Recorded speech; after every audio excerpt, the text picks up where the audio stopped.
How's your baseball team, Mazz? They're okay. They've been better. They've been worse. What'd you see this weekend? How'd you feel about it? So, there were a couple things that interested me from Crochet being chief among them over the weekend. And I would tell you that he was pretty much as advertised.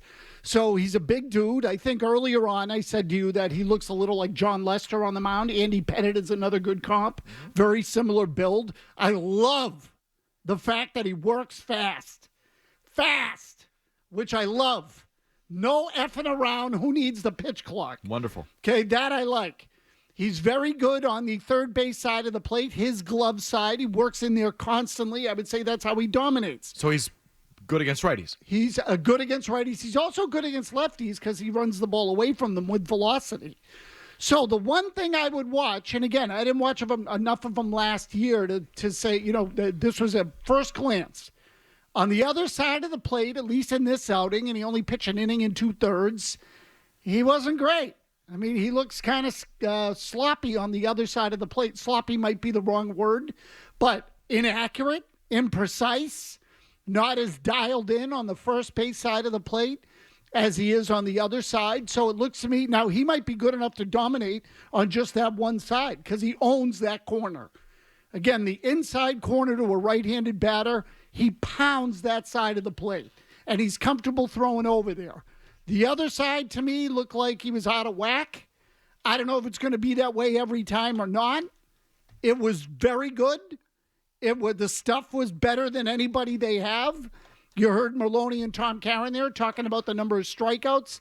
I think he got 5 outs. 4 of them were on strikeouts. He walked one guy on 4 pitches, but he doesn't typically walk a lot of guys. And, combination of they compared his stuff early in camp, and I know I'm giving you a lot here. Early in camp, they compared his stuff to Chris Sale.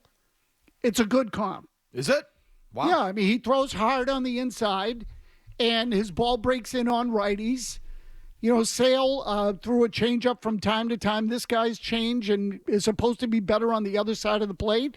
Let's see. I didn't see it in this outing, but overall, for first outing of the spring, I would say as advertised. Other impressions, Alex Bregman with the home run?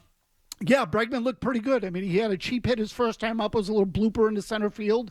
Then he hit a homer over the left field wall, had another double, went 3 for 3.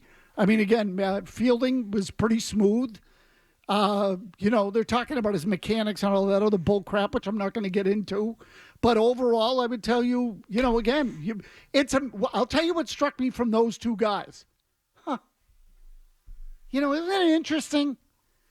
That first day of camp, first day of games, at least for these two, the talent of players that you pay actually shows up.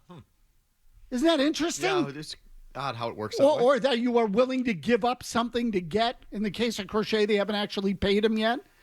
It's funny. The team looks better when you actually go out and get guys who have talent instead of some hack who's had elbow surgery and has been sitting on the injured list, and you're not even going to use him in 2025 because he's hurt and rehabbing. Funny how that works, isn't it? Huh. That is interesting. That high-end talent actually costs something in the way of money and or prospects. It's like you get what you pay for, is exactly. What you're telling me. Yeah. Thank you, Murray. Good way to put it. Mazz, you read anything into the Tristan Cassis playing with the Scribinis in that first game? Oh, I didn't see it. Oh, you mean the fact that he was in the lineup? Yeah.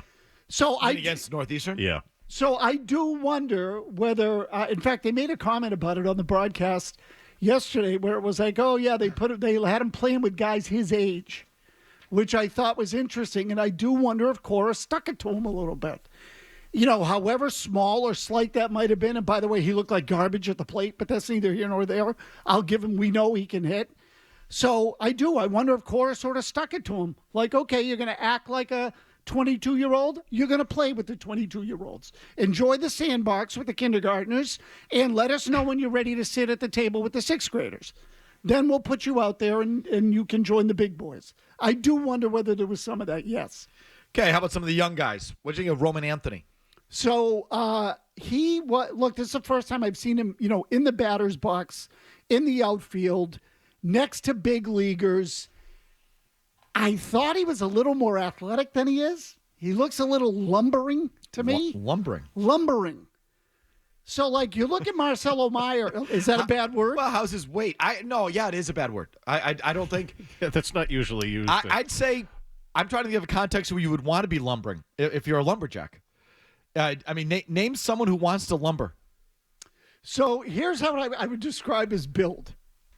I'm going to try to be nice because it's the first 10 minutes. Don't be. It's the first 10 minutes of Monday. Come out swinging. Let's go. Okay? So, like, Is he a little heavy, Mazz? Hunter Renfroe, he's left-handed. Those other guys bat right-handed. But their body type was a little, I don't think Hunter Renfroe was fat. I don't think this kid's fat. But I thought he was, again, he's played center field in the minors. Hefty? No, not he's not fat. It's not that. He just doesn't move as fluidly as I thought he would. He's got, there's strength at the plate. You can see he's a strong kid. He's a big kid for a kid who's his age with the limited amount of experience that he's had. I'd say physically he's pretty mature. But there was a play in left field that he kind of overran a little bit and then tried to adjust and dive for. It just looked a little clunky. Running the bases, he's not, a nice, long, smooth strider. He takes sort of short, choppy baby steps. He almost looks a little funny running. And he runs like Keith Byers? No, yeah, a little bit, Murray. That's actually half decent. A little bit. Not as bad, but a little. Fullback. He went from first to third on a ball that he made a good read on. It was the ball Bregman hit into right center field. But he almost got thrown out at third because he wasn't as fast as I thought he was. I just thought he was a better athlete. He might just be a pure hitter and not a guy who's like a good athlete. Does that make sense? I do. So I gotta say, I was a little disappointed. He's lumbering. I don't mean that in a bad way. I don't know how it could be in a good way. Who do you want? What? Honestly, give me a job I've never heard of that as a compliment. where someone wants to be lumbering. Fullback. Who wants to be lumbering? I'll take a lumbering fullback or an offensive lineman. How about Marcelo Meyer? Pretty fluid, pretty smooth. Like you can see the fluidity in his game. He's got a nice swing, and he moves very gracefully. Like all of that is apparent. He's just not big enough physically yet. He's noticeably thinner than I almost said Eric Anthony, Roman Anthony. Eric Anthony was an outfielder years ago. Roman Anthony is physically much more mature than Marcelo Meyer is. So I don't think, Meyer to me is probably going to need some more time to grow and fill out. He's missed some times with injuries. But when he swings the bat, it looks like a good golf swing. Like it's really smooth and there's no chop to it. And he's got, he hit a ball to left field that got caught, left center field. It was well struck. So for a guy his size, he's got a little bit of power. My guess is there's more there because he hasn't filled in yet. So did you like him? You can see why he went high. I didn't hear yes. Yeah. Because it's just not enough. He's got to get bigger. I don't think he's. But in the Mazz scale, is there something there that could get you interested? Yeah. That could get you to say, I like this kid? Yeah, I think there's something there with pretty much all of them. Again, he can bat it. He can square it up. What about all this internet buzz for the password this weekend? So I don't know much. Do you know about the password, Mike? I have no idea what you're you're going to talking end up hating this because this nickname's going to be all over the place if he makes the squad. Yostinson Garcia. And look how he spells his name. It would blow your brain. So I actually just tweeted this a second ago. I like the nickname. They call him the password because his first name looks like a jumble of letters. Yeah. There's an X in there. Yeah, like a computer generated. Yeah, exactly. Yeah. But he had a couple of big hits, right? In that first, I think the game against Northeastern, he drove in a couple of runs, and he's got stocky build. Another guy that looks lumbering, but feels like, there might be something here with him. So I didn't see the Northeastern game, but I've seen pictures of him. He's a hefty dude. Do you think there's a lot of heft on the roster, as or more size on the roster, strength? Definitely. To me, they clearly made a point of telling some people, if not many people, to bulk up and prepare for the workload and the challenge of the big leagues. Raphael is noticeably bigger in the upper body. Again, they've tried to do a bunch of things differently with like mechanics and stuff like that with certain guys, but Raphael looks bigger, definitely, and I would say even in the lower body he looks bigger. It's noticeable. Quinn Priester, who pitched yesterday, they've asked him to bulk up. They've asked some other pitchers. Vaughn Grissom at second base has added allegedly 20 pounds, which sounds like a lot. Seriously. 20 pounds? 20? 20. All muscle, I'm sure. 20. Yeah. Okay, so what's going on there if it's actually 20? I don't know. But that's neither here nor there. So I looked at. So that tells me that they looked at some guys and said, "You're going to have some sort of role with us, but you're not. You weren't physically ready to handle the big leagues." In the case of Priester, he looked really ordinary to me. I don't see a ton there. Michael Fulmer got in there too. He's a guy that came up with I think it was the Tigers years ago, and was really good. Then had a series of injuries. He looked kind of ordinary to me. But look, I think they're taking the year seriously. Ultimately, when I say that these guys have bulked up and gotten stronger, that the Red Sox clearly made a point of getting people ready to play. Getting ready for camp. What's Garcia's first name again? Jostinson. That is an awesome name. Oh, yeah. So Vinny has it up. Jostinson. Here's how you spell it. Go ahead, Murray. Oh, I thought you had it in front of you. JHOSTYNXON. Josnixon. That's awesome. That's a cute nickname. I don't mind that nickname. No, I like it too. No, it's kind of cute. Yeah, I like it too. All right. Meanwhile, Jimmy Stewart, welcome back to the show. How was your Red Sox viewing experience over the weekend? I have concerns about this ace that they have. I don't like the fact that he threw 22 pitches to get four strikeouts and 5-ish outs. Well, is he an ace, like an ace pitcher, or is he just one of these ace throwing guys? There's a difference. I have concerns. Well, I was actually asking your ability to actually view him in the first place. How'd that go?